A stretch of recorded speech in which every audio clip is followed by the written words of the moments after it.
Can Nikola Jokic and the Denver Nuggets salvage an NBA playoff run after jettisoning their head coach and general manager at the tail end of the regular season? Should Russell Westbrook be replaced permanently after a promising performance from one young player?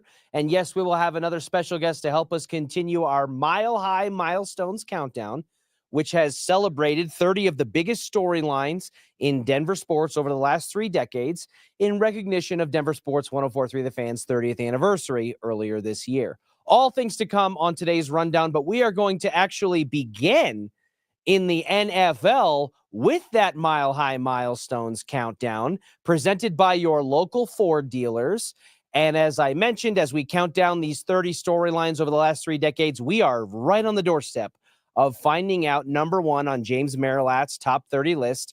We sit at number 2 today, which is one of the more memorable years in Denver Broncos franchise history, a franchise that has seen its fair share of memorable moments and memorable years. And we bring in a returning guest, friend of the show, former Denver Broncos running back, Sean Moreno, live from a beautiful location to be left out. But on a Masters Thursday, it feels like it might be, on brand. Right. No, Sean, you joined us a little bit earlier in this countdown to talk about the negative, perhaps I would say, memory that was the 2009 season with Hurricane Josh McDaniels, and you were able to provide a lot of insight on that season as a former first-round draft pick of Josh McDaniels who spent time with the Broncos during that season. But we bring you on this time to reflect on what I would certainly consider a much more energizing and exciting, but equally bizarre time in Broncos history, and that was the phenomenon known as Tebow Mania. And when you rewind the clock back to your first season there in Josh McDaniels' year in 2009, you start 6-0. You miss the playoffs after going 2-6 or 2-8 down the stretch. There is change at the coaching level. There is roster turnover, and you're in a situation now where you started 6-0 in 2009, and in the corresponding, what would that be, 31 games, you guys went 7-24 as a team after that 6-0 start. Kyle Orton is in as the Broncos quarterback after the Jay Cutler trade, but which you can kind of thank Josh for that. I know we give Josh a lot of grief, but we can almost thank Josh for that 2009 and letting Jay Cutler go, because then if we didn't, and I was talking to Stoke about this, if he didn't do that, even though at the time we're like, what the hell are you doing? Yeah. We would not have ever gotten Payton Manning though. Who knows? We would have probably kept Cutler, probably gave him a deal, to keep him here a couple more years after that. We would have never got Payton Manning and have that whole story. If that situation didn't happen, right? Yeah, because that was kind of, if we're going to keep the clock rewound there, that was part of the discussion of you fire Mike Shanahan as the Denver Broncos, who saw promise in Jay Cutler and, had history of working well with a franchise quarterback. And it was like, hey, there's an heir apparent situation here where Cutler could be the next guy. But Josh McDaniels comes in and immediately it rubs him the wrong way. There's an alienation there. And McDaniels, coming from the Patriot system and the Belichick tree, after a season where he turned Matt Castle, who was a relative nobody in the NFL, into what looked like a franchise quarterback when Tom Brady goes down in the first week with an ACL tear. And from McDaniels' perspective, there seemed to be this aura of, I don't need a Jay Cutler or whatever. I can make anybody into a star because of what my track record has shown. So to your point, it goes that direction. You have Kyle Orton, but things seem to be kind of on life support a little bit from an energy and an excitement standpoint with Orton. Tim Tebow, who, in my opinion, it's not that arguable, is one of the greatest college quarterbacks and or players to ever play the game. From a resume standpoint, what he and that Florida team did was pretty unbelievable. He comes in with this uncharacteristic style, but this energetic and likable personality and that tenacious desire to win, almost like if you were drawing up a comic book football player, he is like the cartoon caricature Right. And he enters the game after a poor start for the Denver Broncos in the first 5 weeks of the season. What do you remember about the weeks leading up to that transitionary period where John Fox ultimately decided to go from Orton and turn the reins over to Tim? Yep. No, you said all the things, all the right things. I mean, that was a crazy time. Like you mentioned, we had the Cal Orton, 2009. Like you mentioned, we, have a great start, don't end the season very well, and I just remember that 2010 draft, right? I'm in New Jersey at the time. I'm back at my grandma's house, just hanging out for the off season. I'm like, let me turn the draft on, so see who the Broncos are gonna get. I gotta at least see the first round, right? So I turn it on. Of course, they go with Demaryius Thomas first. Once again, you can say what you want about Josh. Yep. Great first pick. You know what I'm saying? And then second, and then a couple picks later, I'm waiting to see. I'm like, who is it? Who are they gonna get? Tim Tebow. And you gotta think, you gotta know. I'm still fresh out of college, right? So that rivalry, that Georgia Florida those thing, colors don't run. Exactly. It's still fresh, right? It's still fresh in my head. Like, bro, Tim Tebow. I'm like, oh, of course. I turned the draft off. I ain't watched the rest of the round. I said I couldn't believe it. But to look back at it now, looking at the circumstances that the Broncos were in, we need a quarterback at the time. And if you look at that draft, I mean, they got Sam Bradford that went number 1. But if you look at any other quarterbacks, I mean, there was really no other quarterbacks in the draft, right? So you think about it as an organization standpoint, you're like, bro, we need a draft. And you hit it on the head there. You got Tim Tebow there sitting there, one of the most winningest quarterbacks in college history. A dude that brings that fire, like you said, that was winning championships in college, right? And you need a quarterback, so you kind of see why they would pick a Tim Tebow. Yeah, of course he didn't impress anyone with his arm. I think everyone knew that, but it was the other things that came with it, right? That you can kind of see, that you can kind of, start your franchise around. And at the time, I was like, I can't believe they picked up freaking Tim Tebow. But looking back on it, I kind of understand why they did it.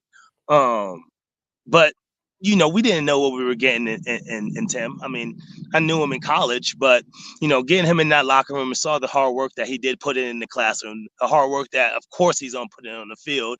And shoot, the guy was bench pressing more than some of the running backs. What I'm saying? Like, this guy's a beast. So you couldn't really take that away from the guy. He during that time, man, it was a crazy time with the Broncos, but you got to appreciate. I appreciated Tim Tebow. I appreciate just the effort that he put in, man. And like you said, we started off the season in 2010 with Kyle Orton. They're kind of going back and forth, and then it's like, all right, let's just put Tebow in there. And you know what? First of all, let's back up a little bit. Camp.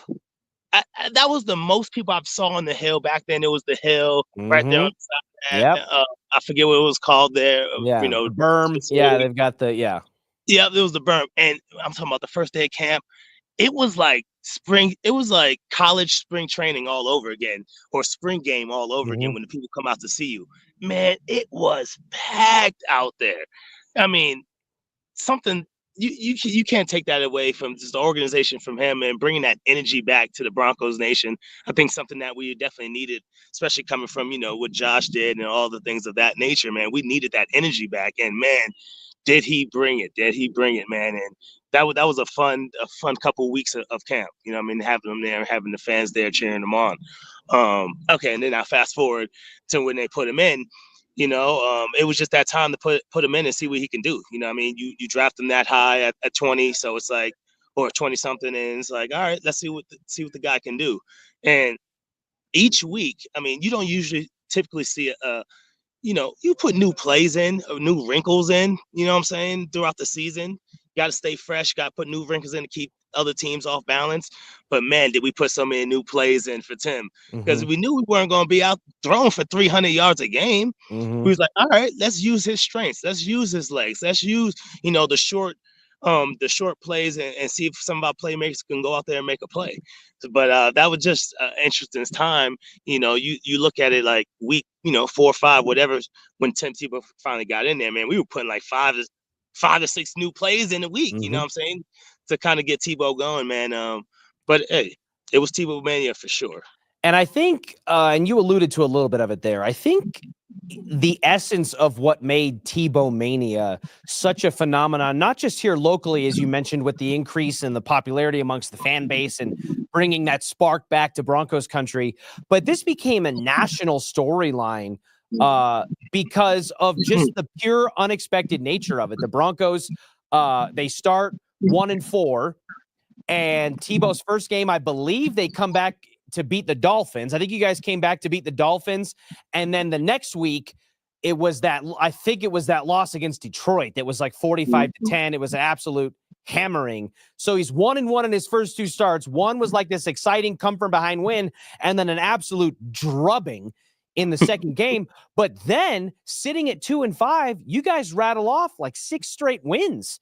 And each one of them felt more improbable than the next. You had a game against Kansas City where Tim Tebow completed 2 passes in an NFL game, and they won. You overcame a 10-point deficit here, an overtime victory here, a 60, almost a 60-yard field goal. You had Marion Barber for the Bears stepping out of bounds for no reason. In the first play after the 2-minute warning to give you guys a free timeout, and then he fumbles the ball in overtime.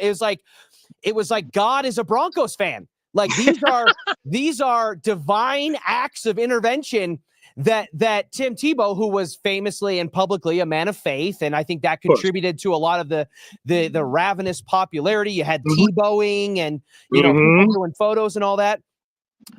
What I guess there's a 2-part question here. So one, on the lines of you talking about installing new plays every week and reinventing the entire playbook because he was not able to run the same style of offense that Kyle Orton was, which is why you guys lost to Detroit probably by that degree, it was just oil and water. So what was it like as an offensive player, as a key skill position player on that offense, to have to reimagine that and reinvent it almost on a week-to-week basis? Yeah, man, it was just something. I mean, we're resilient as players, man. Things happen. We understand that, whether that's life situations, family, or, things that happen with your team, and I think the good teams and the teams that at least have leaders and some veterans on the team, they just take the punches and say, hey, if this is what we have to do now, let's go out there and do what we have to do to get the job done. So at the end of the day, I think that was what everyone's mindset was, is like, hey, it's a lot of changes going on right now, but we're here to do a job, and let's do that, And at the same time, have fun doing so. And I think we did. And when the outside noise, I think is another thing that, could kind of fuel you as a player, like where, it's you versus the world thing. And we always hear that, oh, it's you versus the world, you're going on the road, whatever the case may be. But, that's how we really felt. Like, no one thought we can go out there and win with 10, And of course, that was a fuel to the fire. To go out there and do what we had to do.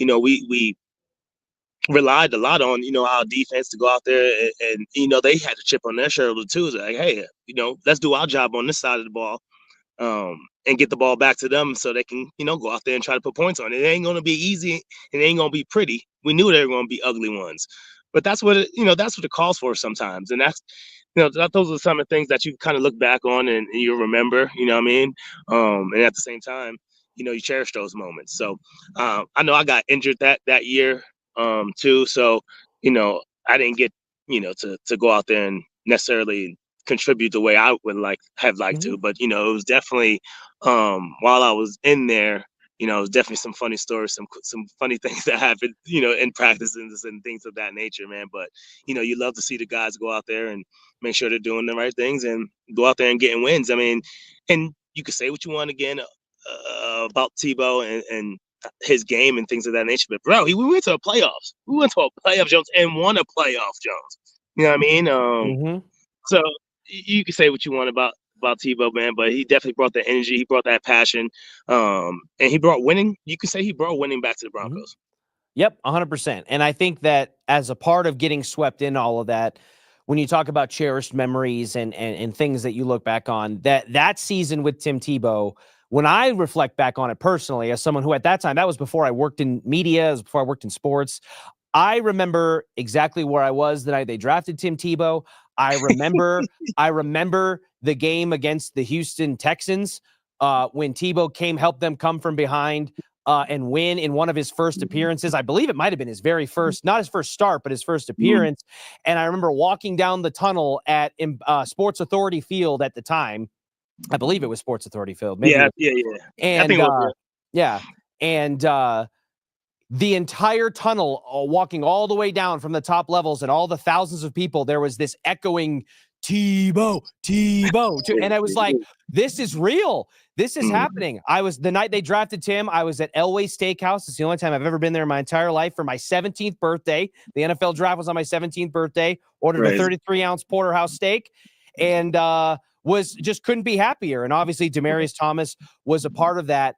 So I also think that what carried it throughout the season and didn't just make it like this kind of flash in the pan phenomenon was that the repetitive nature of it. And it really felt like no matter what the score was in the game, if with Tebow playing quarterback, if there was time left on the clock in the late in the third, late in the fourth, whatever it was, that was Tebow time. I remember going to Macy's in Park Meadows and they had Tebow time t-shirts with like a Rolex print and all that. And so what was that like for you guys on the sideline and in the locker room? Did you truly feel that and share the feeling that the fans had that, hey, when there's 5 minutes left in the game, and we might be down 11 points with 6 minutes left, which is not great, but we got this, and then manifested it. So did you truly share that belief? And why do you think things just seem to click like that for Tim in those waning moments of a game?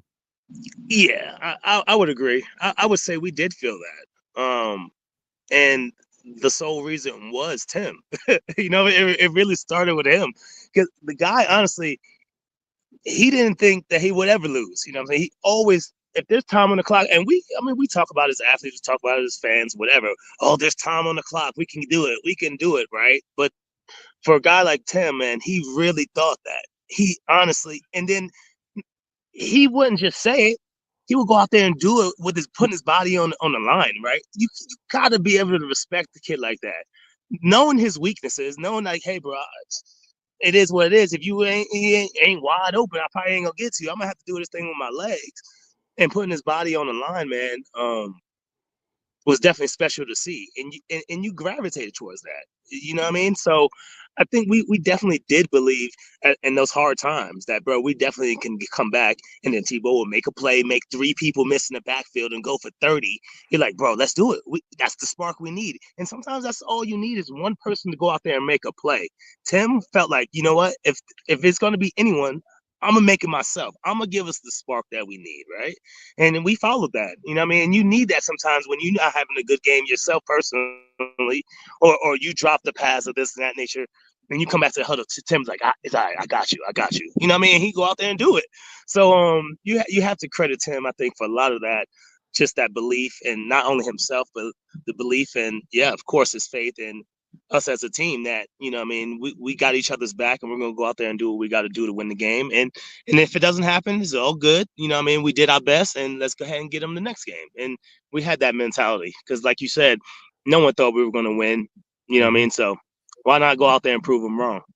Couple quick ones for you on the way out. Tim Tebow, while not, when you look at the grand scope of the Broncos, is not going to be considered one of the best Broncos quarterbacks in the history of the franchise. But there is a legitimate argument to be made that he's one of the best truly drafted quarterbacks by the Denver Broncos, because he's one of the only drafted quarterbacks truly drafted. Elway was traded, and a lot of their others were free agents. Bo Nix is probably going to have something to be said, but Tim Tebow is arguably the best Broncos quarterback that was drafted by the organization, because he's one of the few that's won a playoff game.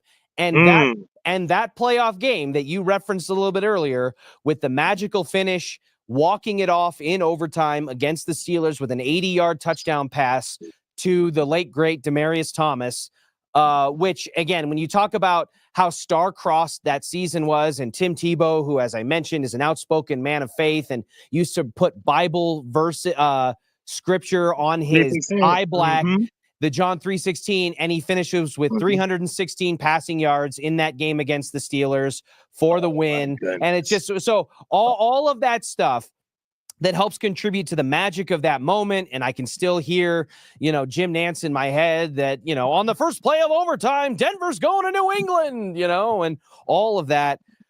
Take me back and describe to me through the eyes of Noshan Moreno what that moment was like for you watching that unfold. Yeah, just a back and forth game, a cold game, night game. We're just battling. You're just watching the boys battling. I'm up in the box right now, looking down. I'm towards like the east end of the stadium, kind of looking down at them boys. And we go to overtime. Like, dang, all right, we're on overtime. We're gonna see what happens. And to see that pass, man, we all dream of that, right? When you're young, man, you dream of, hitting that game-winning shot. Yes, in the driveway. And what would you do? Yep. Right, exactly. What would you do? And you're like rehearsing it as a kid. Or that walk-off touchdown. I never really did that one. It was always the basketball one for me. But man, to watch that, just to watch him on that slant, boom, Tebow puts it on him, and the mayor's just taking off. And the crowd. I mean, that was one of the loudest times I think I've heard the stadium. I'm talking about just erupts, goes crazy. I think I seen drinks flying. I'm like, yo, they wilding out there. Walk off touch. He kind of runs into the tunnel. I would have went to the locker room. I think he was thinking about going to the locker room. I would have just went straight to the locker room. Just keep it pushing. Took off all my stuff. I'm not coming back. But man, it was a special moment again, right? Against all odds, us versus them. And the guys getting it done and us going to the next round. Man, it's just a special time, special moment, and I think in Broncos history, and yeah, you can't take that away from Tebow. No, and it is undoubtedly one of the most remarkable, memorable, and exciting plays in the history of a franchise that has won 3 Super Bowls and had its fair share of exciting moments punctuated in between. Selfishly, Noshan, one more question for you on the way out. And I just thought of this at the start of our conversation when you had talked about watching draft night and they draft Tim Tebow and the Florida, Georgia, and all that stuff. So it wasn't that long ago that we all got to witness a Netflix documentary about those Florida teams with Urban Meyer and Tim Tebow and all of that. And while a lot of it turned out to kind of be a little bit of a fluff piece for Urban Meyer, I felt like they left a lot of convenient stuff on the table about that team. But one of the things that I just did not see coming, Noshan, was that you actually were kind of a big star in that documentary because of how much that Florida team in that locker room hated you specifically because of what you guys were doing at Georgia and the rivalry that was there. So selfishly, just because I haven't actually asked you this before since I watched that documentary, and it was so bizarre watching you on the screen and hearing guys talk about you in the third person and all that stuff. So you played in the NFL for a number of years and you've had plenty of experiences as a football player. Was there anything more intense or emotional than that kind of rivalry that you seem to have with that dominant Florida team and the battles that you guys had? And kind of what was that like for you looking back on it all these years later? Yeah, no, I didn't watch the documentary, by the way. I can't give that to them. I'm not doing that. But I've heard a lot of stories about it, so that's awesome. But no, during the time, I'm a New Jersey kid, right? I don't know what the down south rivalries are. I don't even know too much about, just the down south schools and things of that nature. I came from New Jersey, went down to Georgia, visited Florida first. Went there on my official visit. The school was awesome, man. I just couldn't vibe with Urban, right? It was just something about, I was just like, I can't do it. I can't. So boom, went on my official visit to Georgia, man. And I just fell in love with just the culture, just the people out there, the team, the coaches, and just fell in love with it, right? So I didn't know anything about these rivalries going into it. So, redshirt freshman year, of course, I'm not playing, right? But I see the rivalry. I see what's going on. I see what people are talking about. Like, damn, okay. I kind of like this. This is, it's a tough game, and they got the upper hand on us when it comes to record and how many times they've beaten us the years, before. And, redshirt sophomore year comes around, man. I get my opportunity. And I remember Coach Rick was like, because, this game is coming up the week, and we're getting ready for it. And they've always had that mentality, like that upper hand mentally on us, right? We just couldn't get over that hurdle, it felt like. And Coach Rick was like, "Listen, man, if we don't get a penalty on the first touchdown of the of the game when we score, if we don't get a penalty, we're gonna be running for the rest of the season like doubles. You know what I'm saying? For the rest of the week, for the rest of the season. So the whole week we're just going over different touchdown dances and things of that nature. And then, we score in the game and you see what happened. Everyone ran out on the field. I didn't even know that was going to happen. I think they came up with that on the sideline. I'm like, I thought we were supposed to be taking pictures of each other. But no, but then that whole thing. But just that rivalry alone right there, man, I loved it. Just that competitive nature, us versus them. And, we go out that my sophomore year, that 2000, like, what is it, 8? I guess 2007 or 7th season, I guess, and 7 or 8, and we beat them. In that fashion that we did, high scoring game, beat Tim. And he's famous for that. For his press conference after that, saying that they'll never lose again. How upset he was, and he was right. They went on to win the Natty, I think, that year. But man, that rivalry, man, was just awesome, man. And it's still to this day one of the one of the must-watch games of all the bowl games. When it comes to, I call it a bowl game. It pretty much is a bowl game. A neutral site there in Florida, but, split right down the middle, Georgia, Florida, man. Just that rivalry, just the tradition of that game. You just got to love, man. And to be a part of it, especially during that time with how good those Florida teams were, you can't say nothing less about it, man. Loved it. That's fascinating to listen to. I love getting the insight from guys like you who are able to experience and see and witness things that those of us on the outside just can only wrap our heads around, or at least attempt to. And I mentioned that, as we're talking about Tebow mania and the hysteria that was, I remember where I was, at Elway Steakhouse the night Tim Tebow got drafted. I remember where I was when he threw the 80-yard pass to Demaryius Thomas to beat the Steelers in the postseason. And I, to give you a little bit of credit on the way out, I remember vividly after that night where you got drafted, Noshan, I remember being at my best friend and next door neighbor's house in the basement on a Windows 98 computer for about 27 minutes, watching nothing but Noshan Moreno, Georgia highlights, just absolutely destroying and trucking defenders, being like, this guy might be one of the best football players I've ever seen at that time. I was so excited. I was so excited the night the Broncos drafted you. And never at that time when I was like barely in high school probably at that time. What year were you drafted? 09.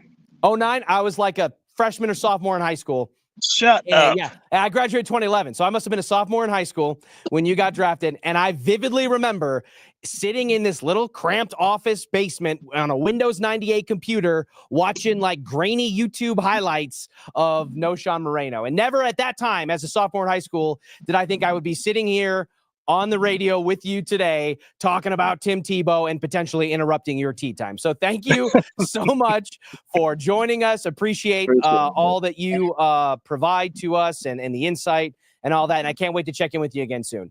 Of course, bro. Thank you for having me, man. Always a pleasure, man. Of course. We'll talk to you soon, Noshan. To the rest of you out there, boy, I mean, how good is that? Noshan was able, from the collegiate level, with sparring heads with Tim Tebow and being on, a national title hopeful team in Georgia and in the SEC, and then coming to the Broncos and experiencing some of the most pivotal, turbulent storylines with Josh McDaniels to Tebow mania. Just what an interesting guy to be able to talk to. And again, for those of you that watched that Urban Meyer, Florida documentary, I was stunned at how much hatred there was for specifically Noshan Moreno, because he was that guy at the University of Georgia. But speaking of that guy, the Denver Nuggets are going to be looking for that guy to usher the team into the post-Malone era after we saw this week, and we've reacted ad nauseum to the dismissal of head coach Michael Malone and general manager Calvin Booth. Well, they played their first game last night without their winningest head coach in franchise history, and they started the post-Malone era off with a win against Sacramento, 124-116. By and large, it looked like maybe early on it was going to be the same old same. They had a pretty solid first quarter, and then defensive lapses and some just miscues that felt very familiar. Was like, oh, here we go again. But I got to be honest with you, it did feel different for Russell Westbrook to play his lowest minutes of the season in any game since game 20 of the regular season. I do not think that is by accident. I firmly believe that David Adelman went into the game with that intention. And you'll obviously remember, and if you haven't, you'll read that the preferential treatment of Russell Westbrook from Michael Malone, who has been on record and adamant about his desire to play veterans, was a key cog in the dysfunctional relationship between he and his general manager, Calvin Booth, who much more favored the draft and develop, play the young guys, and give the pup some love approach. Well, Jalen Pickett is the pup in question who would be getting more minutes at the expense of Russell Westbrook. It happened last night. And again, we talked about some divine intervention. Maybe God is a Broncos fan, or he was during the Tim Tebow year. For Jalen Pickett to go out and have the game that he had, which if you're just very minimally box score skimming and you see 18 points for Jalen Pickett when all the other starters were in 20 plus, they had a chance for all 5 starters to break 20 plus and fell just short with Pickett 2 points out. But if you're just looking at that, you go, okay, well, he had an okay game, but what does that mean? Well, he was 6 of 10 from the field, including 5 of 7 from beyond the arc. And again, for a team like the Nuggets, who struggles the way that they do from a volume standpoint to get productive and consistent three-point shooting, that's an encouraging sign. To the degree where I am of the assertion already after one game, and I understand that there could be some, overreaching or some speculation, drawing to conclusions too quickly off a one-game sample size. I am already okay with this singular game from Jalen Pickett, given the direction that the team went with head coach and general manager, and the way Russell Westbrook has looked on the back third of this season, especially in the last handful of weeks. Jalen Pickett should be the team's backup point guard from this day until however far they go into the playoffs, and we'll see about how they address the roster needs in the offseason. But right there, just in that one game, if I am Josh Kroenke, who, by the way, appointed himself interim president of basketball operations in the wake of Calvin Booth's departure until they bridge that gap, I am pushing firmly to David Adelman, who probably he has a little bit more sway with, that Jalen Pickett should be the team's backup one going forward, and with the hope that Jamal Murray returns and is healthy. Additionally, just if you're talking about things that we've seen from the Denver Nuggets that we haven't seen in a while, they felt like they played loose and with more passion and energy and urgency. And you could point to it in a multitude of different ways. For one, how about Nikola Jokic getting on the whiteboard? How about him in a timeout, grabbing the marker and easel and drawing up plays and communicating directly seat to seat with Aaron Gordon, with Payton Watson, with his teammates about what to do on the upcoming possession. You had David Adelman going a little bit more of an old school approach with paper diagrams of the court.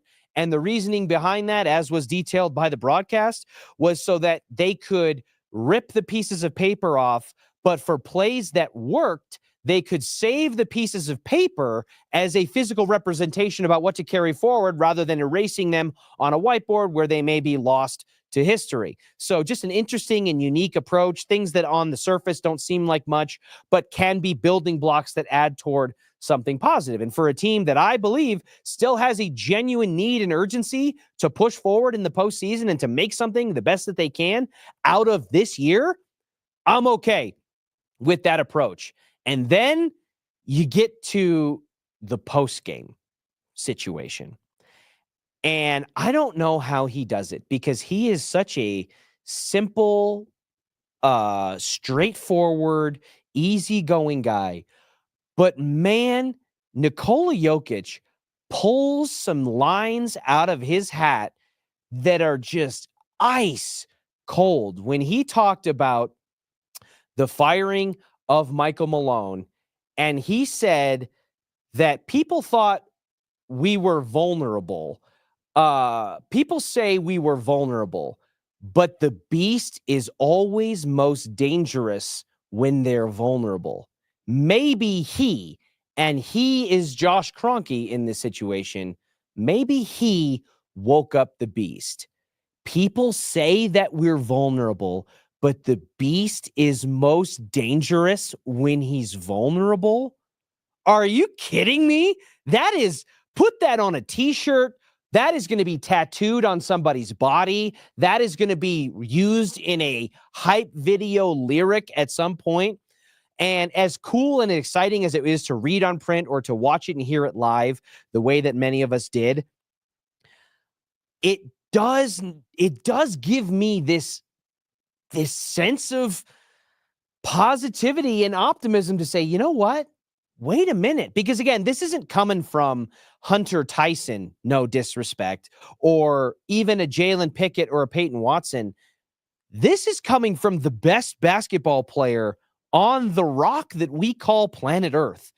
And if he, who we've seen what he's been able to do at various stages of motivation and strength of supporting cast around him, if this is how he feels in the very first game after firing the winningest head coach in franchise history that he developed a bond with and a relationship with and an understanding with, that's not somebody whose way I want to stand in. He also gave a little bit more detail about Josh Kroenke's decision to move on from the two and how involved he, being Jokic, was in that. And he gave a quote after the game where he said, I knew a little bit before everybody about the firings that were going to happen. And Josh Kroenke told me. He said, we made a decision. So it was not a discussion. And I think that was a big crux point, was Jokic basically informed beforehand, and was it presented to him as a question, are you okay with this, or a discussion that, hey, we are doing this? Jokic is here letting everyone know that Kroenke let him know we as an organization made a decision. It was not a discussion. It was a decision. And he told me why. So I listened and I accept it. That is a key differentiating point, because I said on this show with Will Peterson the day it all went down, this had to come as a result of Kroenke speaking with the locker room. And while it appears that that was the case, at least in Jokic's case, that he was talked to before it all happened. And so the voice of the locker room was consulted, if you're Josh Kroenke, before this decision. But it was not a situation like I think we see a lot in the NBA, where the team superstar and the face of the franchise is almost has the signing off power on the decision. If Nikola Jokic did not accept this, it sounds like, at least in the way it's being presented from the mouths themselves, that this would have happened whether Nikola Jokic frankly liked it or not. And I do think that that is an interesting part of the discussion. So for these Denver Nuggets going forward, what does it mean for their postseason ceiling, for their the reinvigoration of the franchise, or where they choose to go with it going forward? I don't know. But I do know that the issues with Michael Malone and Josh Kroenke were deeper than we realized, and Calvin Booth and Josh Kroenke, and Calvin Booth and Michael Malone. Some of this may have been happening before the start of next season, but it was clearly to a point where they could not wait. And the players, in a small microcosm sample size, responded positively to it. And just for clarity purposes, we did get deeper insight on some of the way that the locker room had soured potentially on Michael Malone from The Athletic, with the aforementioned treatment of Russell Westbrook. In The Athletic, it was documented that Michael Malone's choice to continue supporting Westbrook, despite the frustration he was causing on and off the floor, ultimately led to a loss of credibility among the team's key players. It was one thing when Malone handled Jokic and Murray, the 1-2 punch that led them to the first title in franchise history with more leniency than the rest of their group. But affording Westbrook that sort of treatment, even with his Hall of Fame resume, wasn't well received by some. And I was very critical and very harsh on some of Calvin Booth's shortcomings, because when you look at his transactional history and the decisions that he made, the comments that he made publicly after the big three of bringing in KCP, bringing in Bruce Brown, and drafting Christian Brown, which were the three moves that helped the Nuggets come from a Western Conference finals contender to a true finals contender and eventually NBA champion. The moves that transpired after those three significantly tipped the scales at a minimum back closer to even, if not in the opposite wrong direction. But Michael Malone is not blameless in this. And ultimately, I think the resounding nature of our look back on this, when you're talking about Michael Malone and Calvin Booth, should be shame on both of them. Shame on both of them for taking what was a legitimate title contender and an NBA champion and the 3 to 4 year window, potentially at a minimum, the 2 to 3 year window of that team in the aftermath of a championship, and just squandering it in the most painful of ways.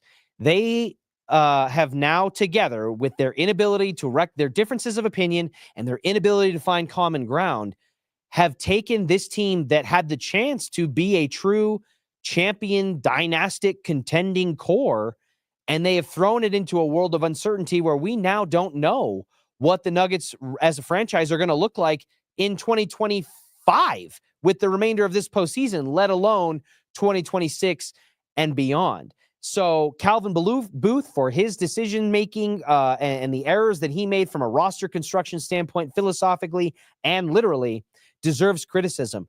But for Michael Malone to have his perception of his team soured because of favorable treatment toward Russell Westbrook when it wasn't deserved and frankly was not earned as a Denver Nugget, shame on him. Shame on Michael Malone for simply resigning to a post. And I know we say that, well, you can lead a horse to water, but you can't make him drink. Well, actually, maybe I'm crazy, but I think that's exactly what a coach is paid to do. You are paid to find a way to get that horse to drink. Leading them to water is not always enough. I think of a teacher as an allegory or a comparable example. If every teacher in America simply resigned to throwing their hands up and saying, well, hey, I laid out the curriculum, I put the laser pointer on the important things, and these kids don't want to learn. These players don't want to watch film. They don't listen to me. This kid doesn't do his homework, and he doesn't want to pay attention during my class. What else am I supposed to do? If that's where the buck stopped, where would we be? And how would that be acceptable? It is the brilliance of the teaching profession, and why I think we hold it or should hold it so dear is that it takes a special kind of person to be able to leap those hurdles, to break those barriers, and to make sure that the future generations of kids absorb the information that they need to learn. And so as a coach, it is your job not just to coach the players when they want to listen to you or when things are going well, but to find ways when they don't want to listen to you to get it back to going well. And I just don't think that Michael Malone was able to do that in the end, in part because of self-destructive decisions, like it's been revealed, that were made with the favoritism toward Russell Westbrook. So we'll be able to play the blame game on all of this for an offseason to come and the new regime that moves it forward. But ultimately, man, I think Jake Shapiro's headline at DenverSports.com was perfect in this cold civil war between Michael Malone and Calvin Booth. The real loser was the Nuggets, and by extension, Nuggets Nation. And while I am excited about the prospect of a bounce back game against the Sacramento Kings, who are an under 500 team, and you can only read so much into it, I think that the energy and the enthusiasm and the passion that we saw from Jokic and the way that the team seemed to have a lift, that Jalen Pickett was able to step in and shoot well from beyond the arc and be involved in late game defensive closing position, the way that Russell Westbrook had failed so miserably, and David Adelman being thus far a steadying piece. I'm encouraged by all of those things, and I hope that they continue. But we are setting up for, make no mistake, an offseason and a playoff postseason run that is perhaps even more pivotal than it was just on Monday of this week. It was already going to be big with Malone and Booth in the fold. Now, depending on how things go, it is going to have a significant impact on the trajectory of the franchise and the decision that Josh Kroenke and company have to make about who they want to bring in as GM and head coach and how much money they're willing to spend to make that happen. So just a fascinating time overall to be a Nuggets fan, to be a Nuggets observer, and to see where they're going. We're going to find out pretty soon whether or not we see the captain, Gabe Landeskog, return to the ice for the Colorado Eagles for the first time in a meaningful sense in a game of any sort of measure in 3 years since he was last helped off the ice on a final shift in the game-winning Stanley Cup winning game against the Tampa Bay Lightning. And that's going to open up a whole other can of worms and ramifications as well. So there's no shortage of things in the NBA and the NHL for us to keep our eyes on. And the NFL draft is just weeks away. It's there's no shortage of things going on here in Colorado when it comes to our sports landscape, and I am here for all of it. I can't wait to see what tomorrow morning has in store. I'm sure my Masters pool is already shot, and I think things are going to turn around okay, at least in the short term, and we will see where they go from there. So thank you all so much for joining me. I will see you at the same time and same place tomorrow. Go have ourselves a day. I do what I love what I do. Second nature to put in the work.